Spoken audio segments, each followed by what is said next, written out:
My name is Ryan Harrell. I will be doing 2 pieces today. And I'm going to keep the jacket on. I'm going to keep it on. It's new. It's new. My first piece is a little spooky piece I wrote for Halloween. It's a bit of a real chill factor, real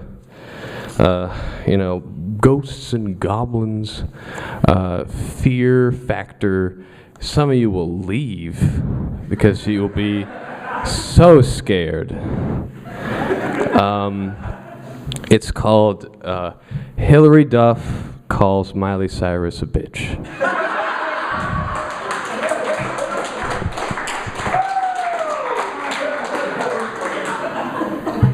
She sat there, 3 feet across from her, her brown hair intimately constructed, her eyes designed to sparkle, her face painted with the most subtle touches, and around her reeked an invisible and far-reaching aura of a complex perfume that chemically orchestrated a symphony of lotus flowers, melting into a dark chocolate coffee to warm slowly towards a sunny note of peach, followed by a tremolo of freshly cut grass, only to be crescendoed delicately with a high note of what can abstractly be described and concretely recalled as the perfect summer day.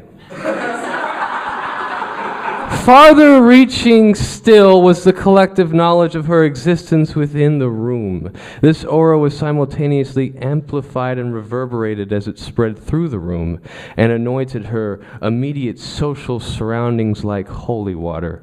Her presence in the room was saintly to these common people, temporarily purifying the banality of their meaningless lives. For she was currently one of the high priestesses of capitalism, and although she had never healed anyone, her acquisition of fame and self-importance was the only kind of holy available in this year of our Lord, circa 2010. They were eating at Fernando's, a small uptown bar in Chicago famous for its filet mignon. Mylie was there for a photo shoot. Hilary had family nearby. They were discussing life in New York City, in which Hilary Duff played counterpoint by claiming it inferior in style, cleanliness, and overall currentness to the city of Los Angeles. Mylie was up to the plate. Yeah, but I disagree, Hill. Los Angeles is nice, and I admit they do have a better Versace outlet. But I mean, the place is just awful sometimes. One time I walked by a homeless person, and get this, he was selling these terrible-looking drapes with crucifixes embroidered on them. And I swear to God, Hilary, he smelled like barbecue sauce and dick. Hilary Duff did not hear a single word of her retort, because even if she did care what Mylie had said, she was too busy vehemently despising the horrible, raspy manliness of her voice. Why is she famous? What happened to me? Hilary expelled this hatred towards her steak, which was, to her grave disappointment, too well cooked to be an outlet for life's seemingly insurmountable unfairness. Regardless, even though she couldn't complain, Hilary was certain that Mylie's steak must be even more excellent than hers, seeing as how the universe was grinning its deceitfully parabolic grin towards her being. Hilary replied, yeah, but I mean, the creeps are worth it when you count all the good things that Los Angeles can do for a career. I mean, when you count all the possibilities. All right, I'm going to stop you right there. You do know that New York is like the second level, though. You go to New York and people are serious. LA was girl stuff. New York City is for women. You should try it. Hilary's facilities for politeness just became queasy. The small trunk in which she packed her pride for safekeeping was starting to slam violently around in the basement of her mind, like a kidnapped child whose sedatives wore off before its planned suffocation. "You should try it," she said. You. Mylie's voice struck the wavelength of her hatred with such extreme amplification that she felt those words clawing violently to the foreground, screaming and ripping apart the fragrant, decorative tissue of their so-called friendship. And all at once, her feelings seemed to reach a volume so inexpressibly high they perforated the very fabric of her universe, and she felt her entire spirit collapse into a black hole. Her knife stabbed into the buttery fat of her exceedingly well-marbled dish. She hated her. She hated her. The hatred spoke. "You're a bitch." What? She couldn't believe she said it. She had just crossed the boundary. Her feelings lay naked and exposed all at once. Naked and exposed and real and powerful. It became a mantra, a cosmically significant statement. The vindication of her dying light, the antimatter to her universally endowed substance. "You're a bitch, Mylie!"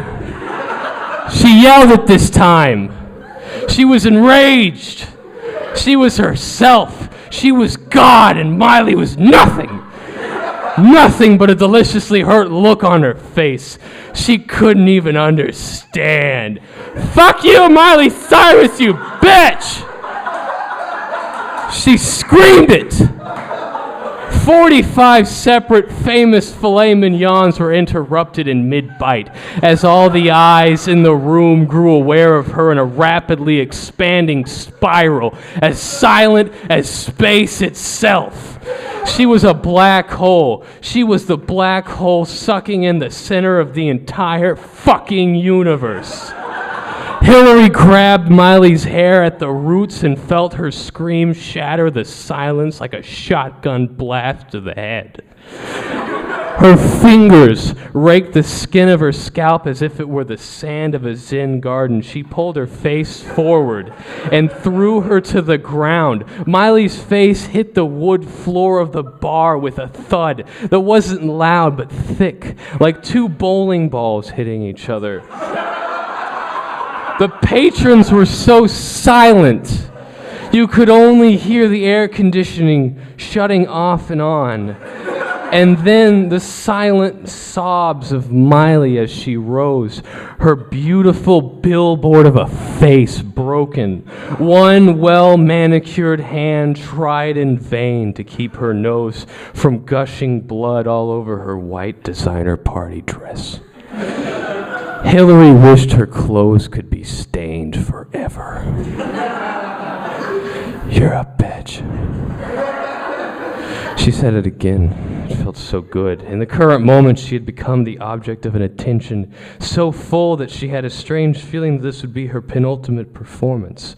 And yet she had performed for no one, not even herself. Mylie's shocked, bloody face was priceless. Such glorious heresy has been committed against her. Camera phones went up slowly, one by one,